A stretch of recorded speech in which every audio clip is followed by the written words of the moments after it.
Pihak keluarga korban Faisal Nasution alias Icang, pria yang menjadi korban pencongkelan mata yang terjadi di acara klub motor di lapangan sepak bola Bina Marga, Desa Gunung Putri, Kecamatan Gunung Putri, Kabupaten Bogor beberapa hari lalu, menjelaskan perempuan berinisial N bukanlah pacar atau mantan istri korban. Akan tetapi, N hanya teman lama korban yang ketemu di acara klub motor tempat kejadian penganiayaan pada korban, hingga kedua mata korban mengalami luka parah. Bahkan pihak keluarga korban meminta aparat kepolisian Polsek Gunung Putri untuk memeriksa keterlibatan perempuan N yang merupakan istri dari pelaku. Pasalnya gegara perempuan tersebutlah penganiayaan pada Icang terjadi hingga sampai kedua mata korban dicongkel pelaku. Saya mau klarifikasi bahwa pelaku yang bernama Novi itu sebenarnya bukan mantan istri abang saya. Abang saya tidak pernah terlibat hubungan apapun dengan Novi.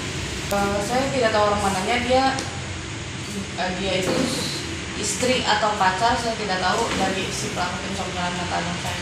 Abang saya belum pernah punya hubungan apapun dengan Novi.